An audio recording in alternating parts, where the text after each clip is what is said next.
Well, hello and welcome back to my garage. It's getting into autumn now, winter's fast approaching, and it'll be getting colder and a bit more miserable out on the bikes. And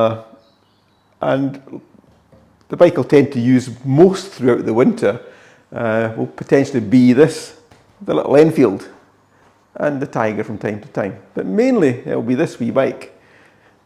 Partly because it's a easy bike to run, it's low powered, it's safe on really bad and slippery and horrible roads. And the old-fashioned mudguards and stuff, I mean, they're brilliant because they give so much weather protection as well compared to modern mudguards that are meant to look really smart, but sometimes they don't really work very well. Whereas the bike really stays relatively clean, even in the most dirtiest, horrible weather.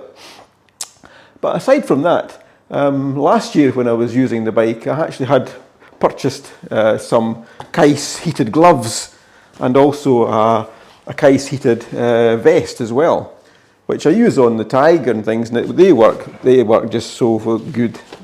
Riding along in cold, miserable weather, having your body warm, your hands warm, it's just luxury as far as I'm concerned. Having ridden through many winters on bikes in the past and been absolutely frozen to the core, having some heat, electric heat there all the time, is a game changer. But one thing I did find out last year with the wee Enfield was that one time when I first tried it, I was out riding it. I had the vest basically much on full power and had the gloves on full heat as well. And I was only out for, well, I don't know, about 3/4 an hour or so riding the bike. And when I came back to the garage and parked it up, the ignition, the warning light came on, the battery light came on, sorry. And I thought, well, that's odd, I've never seen that before. And when I'd kind of checked up, I found the battery really wasn't really fully charged as such. And I thought, that's odd because I knew it had been fully charged before I went out. So I thought, well, it's maybe no. What's probably happening is that I'm drawing too much power through the heated clothing, or the bike's not really capable of actually running them at full power. So what I tended to do was to either run the jacket and the gloves that I had sort of at the lowest setting, or maybe just run with the vest on, not use the gloves at all, to try and save, so I could use it for basically if I was out on the bike for hours on end or the whole day, for instance. And that worked. I never had any more trouble, but I never used them on full power again. So coming into this winter, I thought, I wonder if I can do something about that. I mean, the alternator on this bike, it's quite a low capacity. I can't remember offhand. It's about 150, 160 watts. It's not a huge amount. Whereas the Tiger, I'm sure that's something like about 400, 450. Massive difference. You can power anything off that bike. And it's not really it's not practical. It's not even, I think it's impossible at this stage in time to put an uprated alternator on so I could actually have a bit higher output. I mean, it's a budget bike. That's what you expect. So I thought, how can I conserve some power? And I thought the only thing on this bike where you could do it is by actually looking at the headlight. And the headlight bulb, it runs a standard halogen bulb, which is 55 watts on dip and 60 watts on main beam. Since predominantly I'm out riding during the day, I don't tend to go out very, very seldom at night time, especially in the winter. So normally I'll be running 55 watts in that all the time.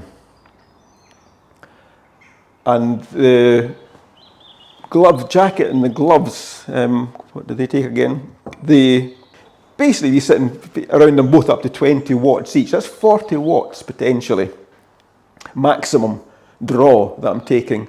So where can I find that 40 watts so I can run the bike? And that was, again, I came back to the headlight. So what I've bought is an LED headlight bulb. And so basically what I'm going to fit in, that is into the headlight. And the advantage of that is the bulb really basically draws 5 or 6 watts maximum. So if you think between the 40 watts on the jacket, the vest and the gloves, plus another 6 watts, about 46 watts roughly, 45, 46 watts. That's still 10 watts less than that bulb is taking.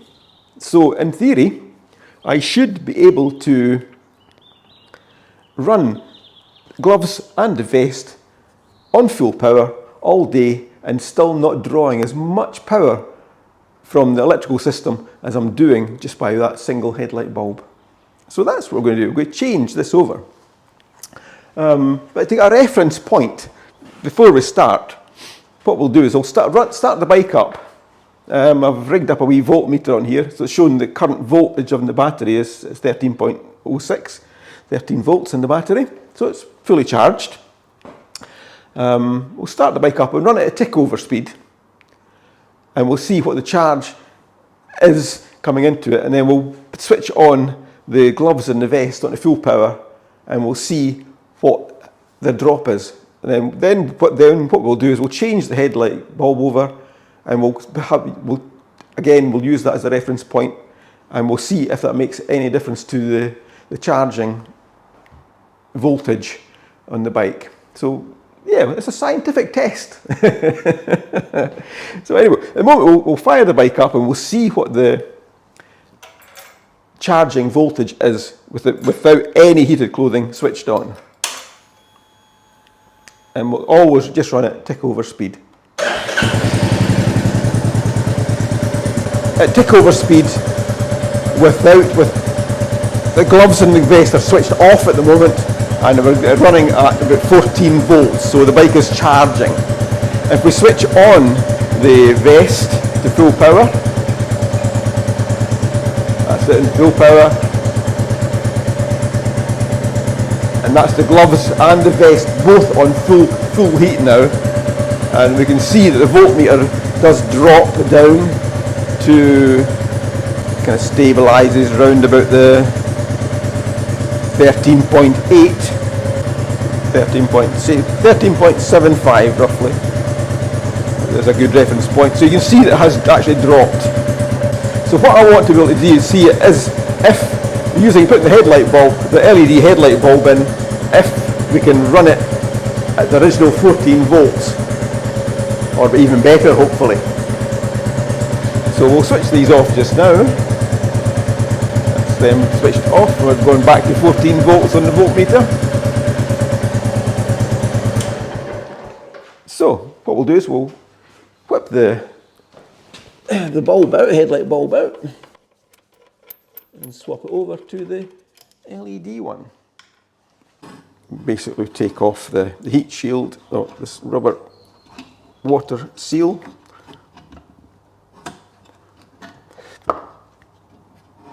There's a wee spring clip in here which we basically push down, and that folds up and that goes out the way, and then we're able to pull the bulb out.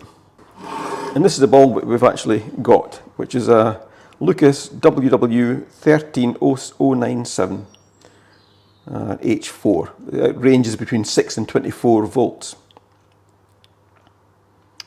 And that's what we're going to fit. And what's in the box is this LED bulb. And the back of it is exactly the same as the H4 bulb that came off, and the top of them is comparable size as well. So that's really a neat fit. And to fit it, again, it's just the reverse of the other one. Basically line up the 3 spigots on the bulb, and they can only go in one way, so you can't get it wrong. Bring the wee clip down, fold it in, and lock it in place. That's it, clipped in, so the bulb's in and secure. Refit the waterproof seal onto the back. So again, it's a simple procedure. Just plug the plug back in to the back and clip the headlight shell back in. There's a wee lug at the top which locates in first, and then it just slides in place and line up the screw holes at the side, and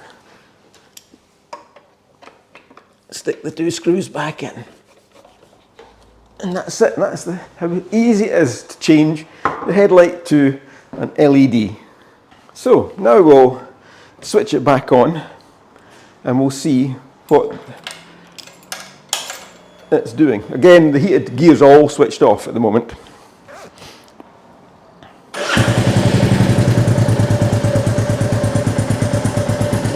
The headlight bulb is working. And looking at the voltmeter, the voltage has increased. It was 14 volts, it's now up to 14.1415. Let's say 14.17, it's about average. And now if we switch on the heated gear onto full power,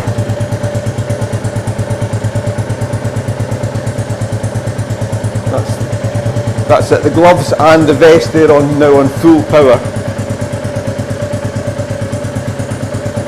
And we can look at the voltmeter, we can see that it's now sitting at about 13.97, it even hits the 14 volts at times. So we're at there, there's 14 volts, so basically the battery is charging exactly the same as it was with the standard bulb and no heated gear. So in theory, now,